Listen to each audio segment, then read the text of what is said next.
Mom, it would just be easier for everyone if you stayed home. Those words came through the phone like a punch to my chest.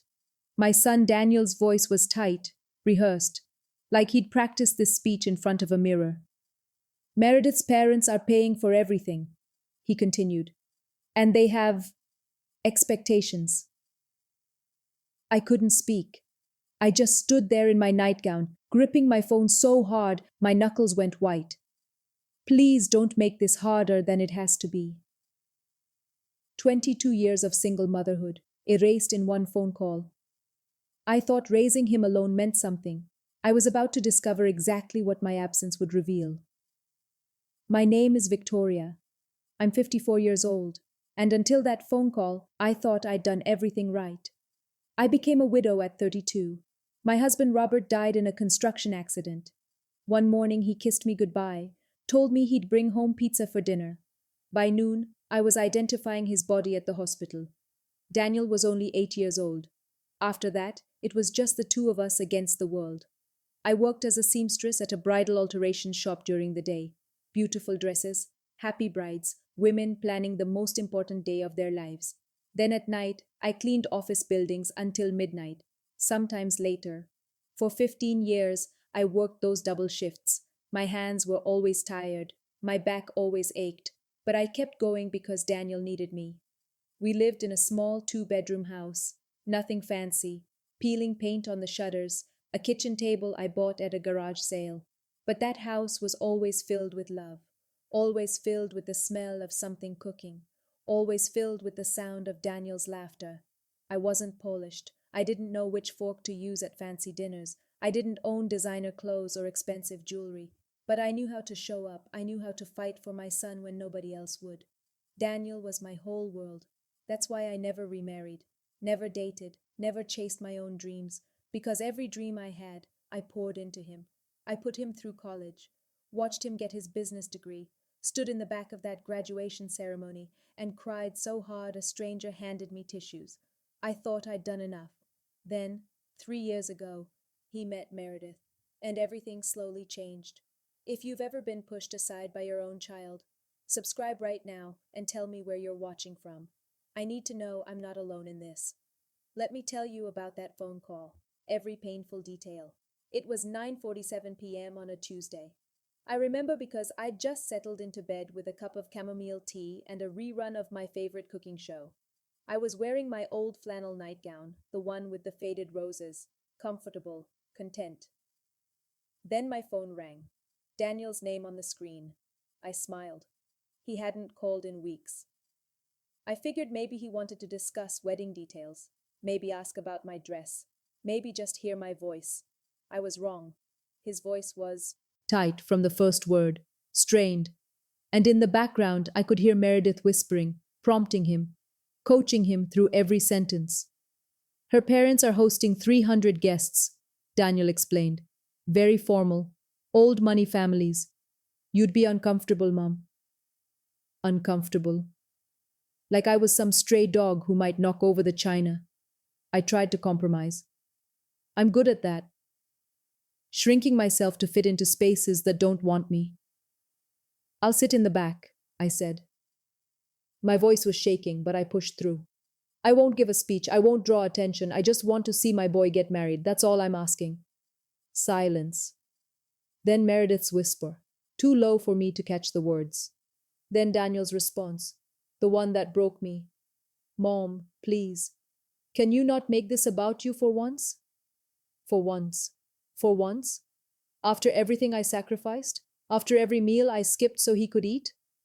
After every birthday present I bought him while wearing the same worn-out shoes for 3 years straight?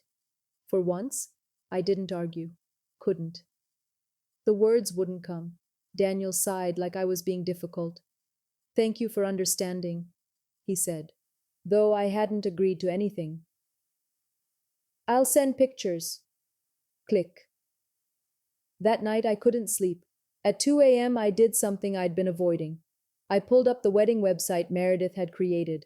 Elegant fonts, professional photos, a whole section called Our Families. Under Meredith's side, paragraphs about her parents, her grandparents, her family's legacy in the banking industry. Under Daniel's side, just one line. Daniel was raised by his late father's memory and his own determination. No mention of me, not even my name. I'd been erased entirely. The worst part? I'd already told everyone about the wedding. My church group, my co-workers at the bridal shop, my neighbor Mrs. Patterson.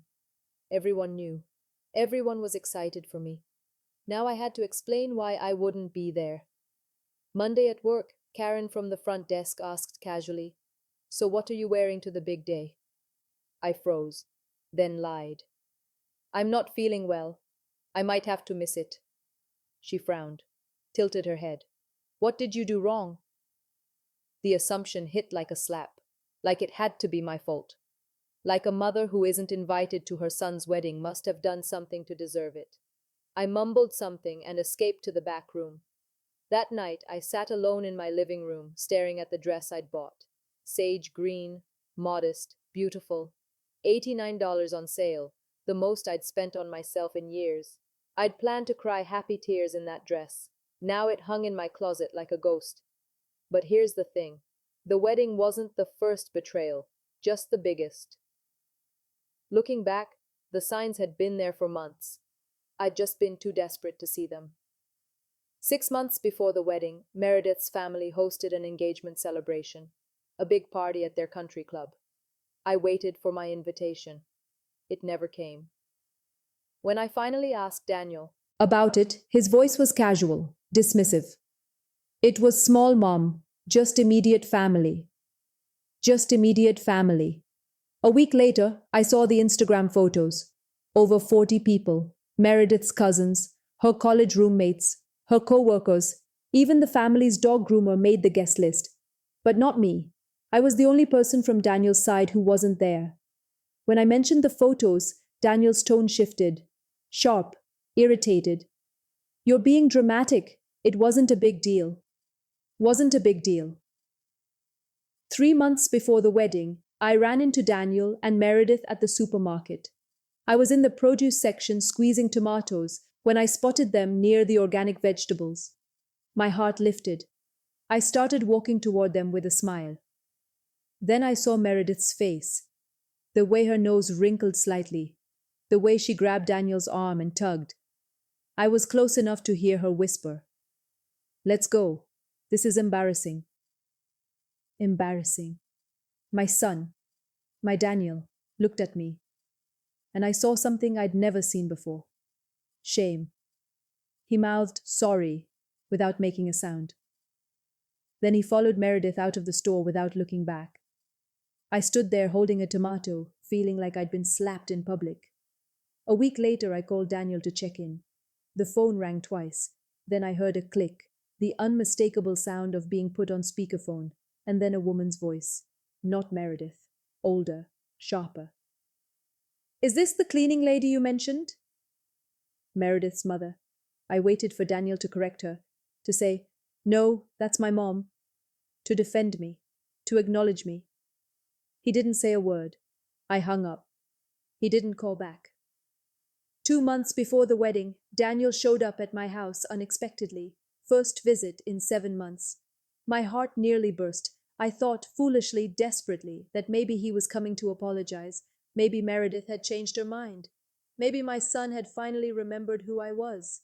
He walked in without hugging me, looked around the living room like he was cataloging everything. Then he sat on my garage sale couch and said, "Mom, I need to talk about Dad's life insurance money." Everything went cold.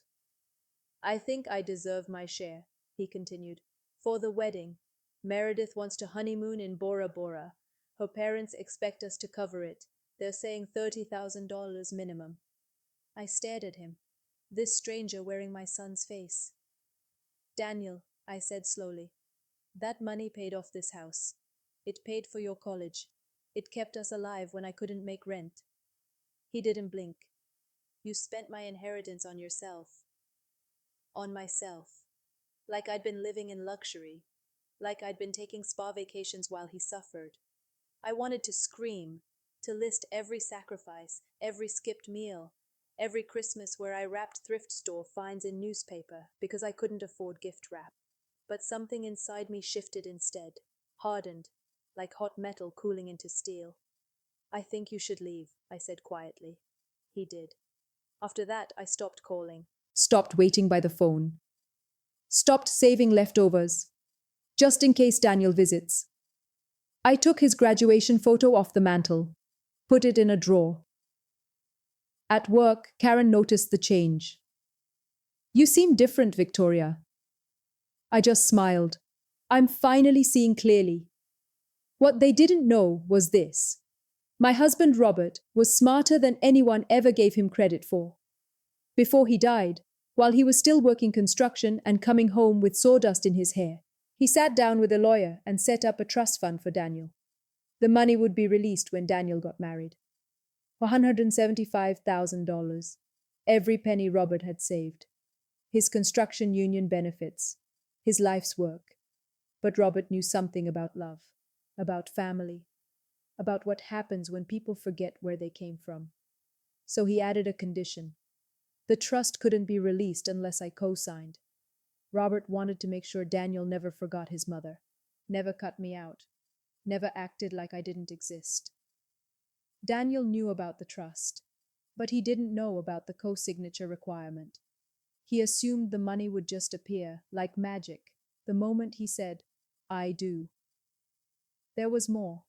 Over 15 years, working double shifts, eating rice and beans so Daniel could have steak, I'd quietly saved $20,000, my wedding gift to my son.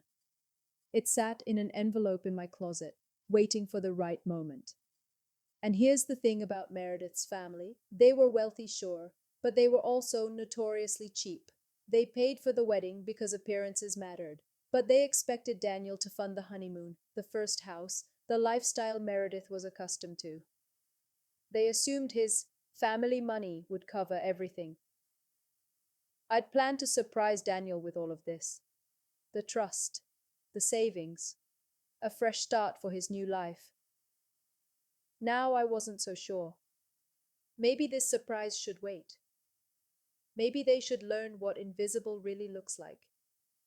I wasn't planning revenge. But I also wasn't planning to sign anything with ink that still smelled like betrayal. My friend Linda saved me during those dark weeks. Linda owns a bakery. We've been friends for 25 years.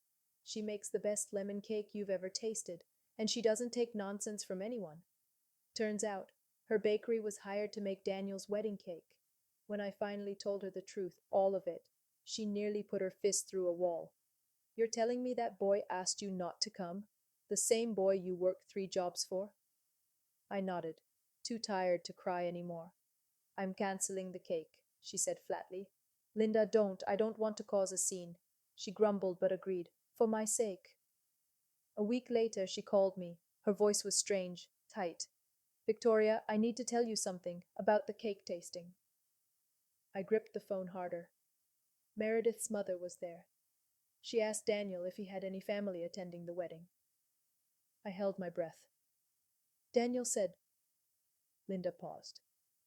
Just some distant relatives. My mother passed when I was young? The room tilted. Victoria, he told them you were dead. My heart shattered into 1,000 pieces, into dust. Then something strange happened. The pieces didn't just lie there. They reformed, harder, colder, steel instead of glass.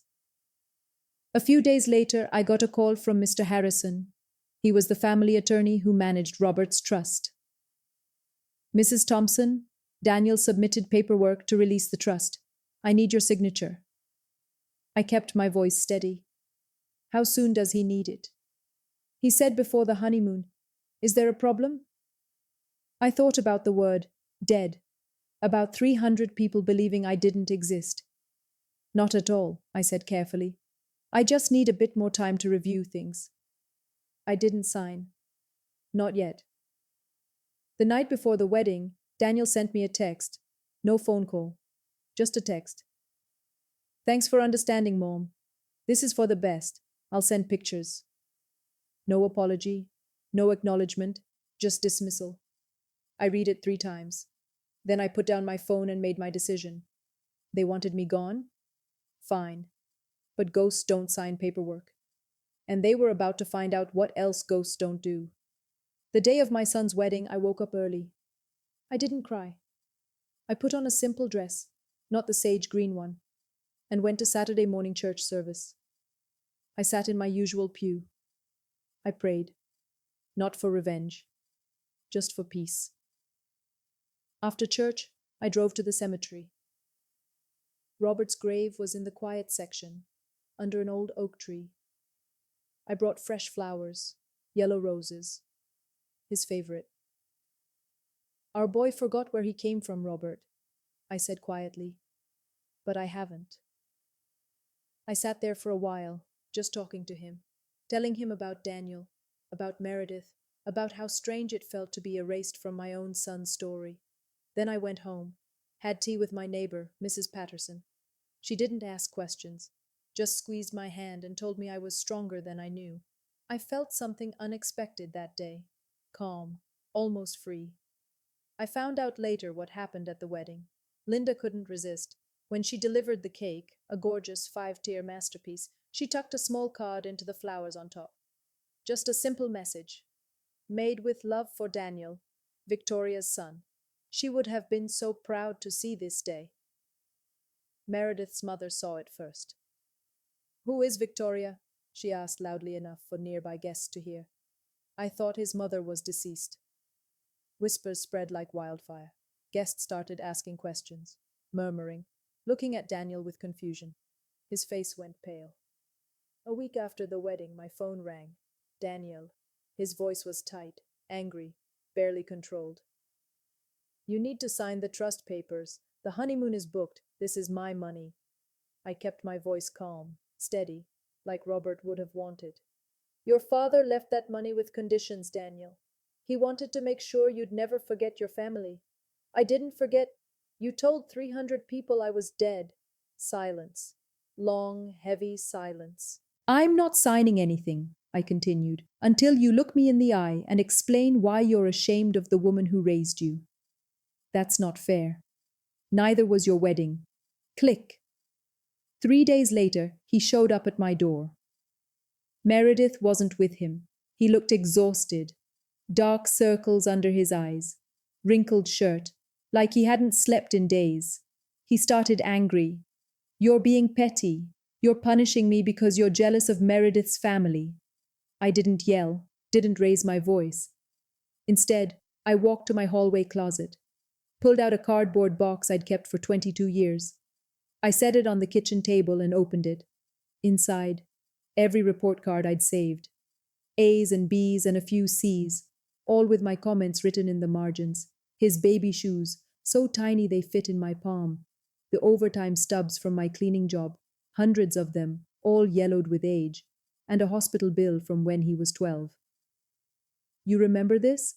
I asked, holding up the bill. He shook his head. "Pneumonia. You were in the hospital for a week.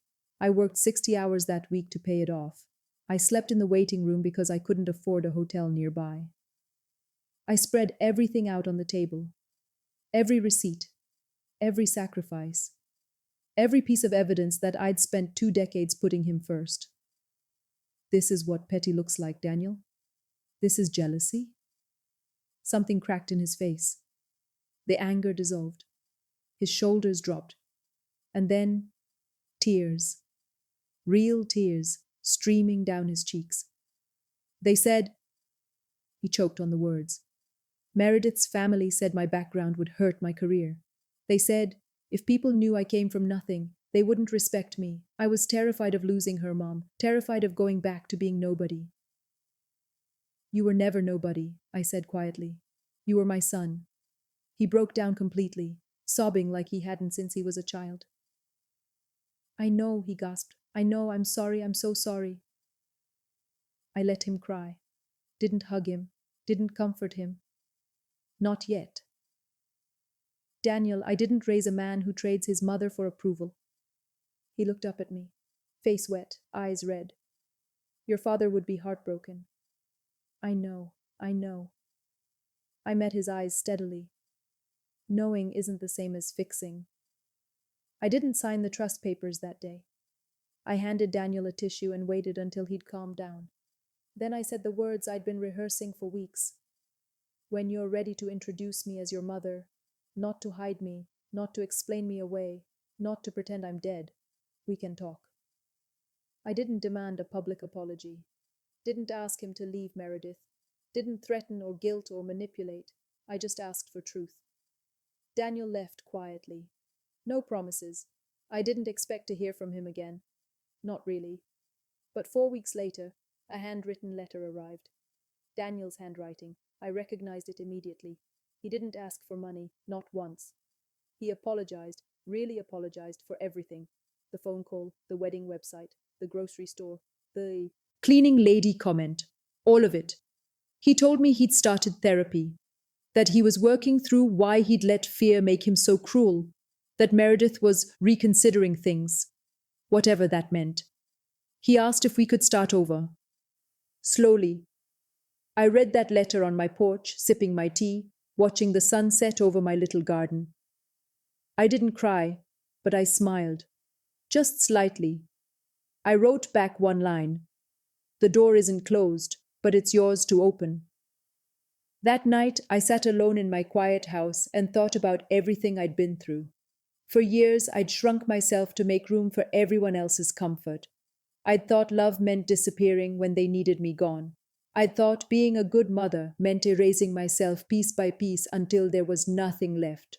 But staying home taught me something. I was never invisible because I was small. I was invisible because they refused to see me, and that was never my problem to fix. If you've ever been erased by the people you sacrificed everything for, I want to hear from you. Hit that subscribe button, not for me, but for every mother, every parent, every person who's ever been asked to disappear for someone else's comfort. Tell me your story in the comments. Where are you watching from tonight? I read every single one, and I promise, you're not alone. And if this story reminded you of someone who needs to hear it, share it. Sometimes the people who feel invisible just need to know someone sees them. I'll see you in the next one. Until then, take care of yourselves. You matter.